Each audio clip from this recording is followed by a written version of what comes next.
And we welcome you back on Big Board Sports, a busy Friday morning as we get set for Final Four Saturday in college basketball. Should be terrific. Gonzaga, South Carolina, the early tip.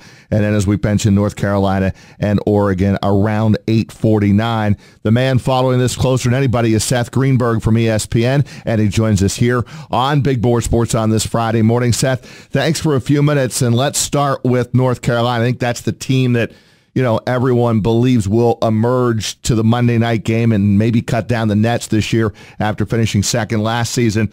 What is it about North Carolina? And if North Carolina is going to advance to Monday and beat Oregon on Saturday night, what needs to happen, Seth? It'll be because Joel Berry's healthy, and to me, he's their leader. He's their heartbeat. He's their pulse. He's a guy that gets them organized. He gives them an edge. He gives them toughness. And when you're playing against that matchup zone, the ball goes inside. When you kick it back out, you're going to get step-in threes. He's their best step-in three-point shooter. So, to me, look, they're going to attack the zone, and they're going to probe the zone, and they're not going to settle to shoot jump shots. But to me, Joel Berry being healthy, I think, is so important to this basketball team.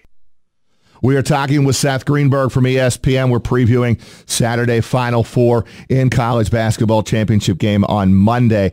I don't think anybody can overlook Oregon here. I mean, Dorsey and Brooks are their two main guys. They miss Chris Boucher an awful lot, and they're going to have to deal with the big size advantage that Carolina has. How about Oregon and what they'll need to do in order to win this game?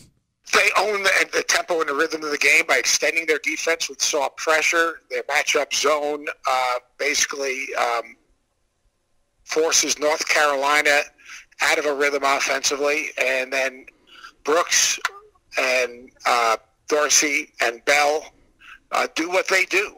Dorsey knocks down jumpers. Brooks, as the four, attacks whether it's Hicks or May off the bounce from the perimeter, and Jordan Bell stays out of foul trouble. Oregon cannot win this basketball game if Jordan Bell gets in foul trouble. All right, Seth, let's talk about what I think is the Cinderella team. I mean, everybody's talking about South Carolina. How in the heck did they end up in this game? And I know that one of their top players in the SEC Player of the Year, Sedarius Thornwell, has been a little bit under the weather, so we'll see how that goes. But set the stage here, matchup South Carolina against a really good Gonzaga team. They impose their will on the game. And what I mean by that is when you think about South Carolina, they deny entry pass, they deny reversal pass, they'll mix up their defenses.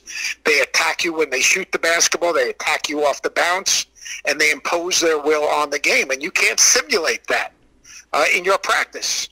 I think they make it really hard on Nigel Williams-Goss, denying him the ball once he gives it up, very similar to what West Virginia did. And you know his numbers against West Virginia were not what they normally are. Take him out of the game, and they make the game ugly. The uglier the game, the better it is for South Carolina.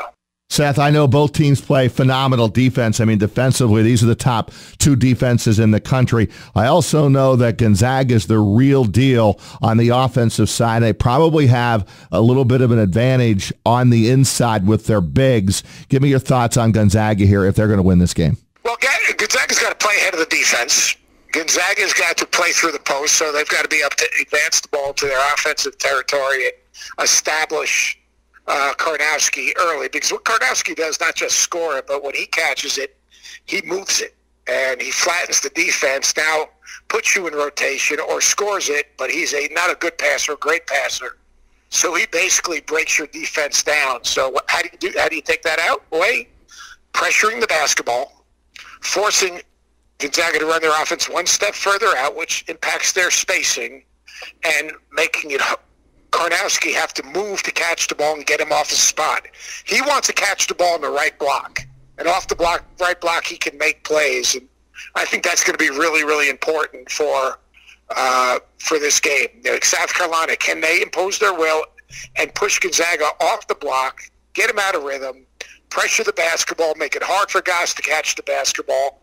And for Gonzaga, if they can play ahead of the defense, get the ball posted, play out of double teams, play out of the low post, where they can then move the ball, move the defense, and then get better, higher percentage scoring opportunities. Hey, Seth, thank you very much. Good stuff as we break down Final Four weekend in college basketball. If you can hang through a break, we appreciate it. We're going to take a short time out, and we'll come back more on Final Four weekend. Gonzaga, South Carolina, North Carolina, and Oregon. More with Seth Greenberg from ESPN right here on the Friday morning edition of Big Board Sports on 104.5 The Team, ESPN Radio.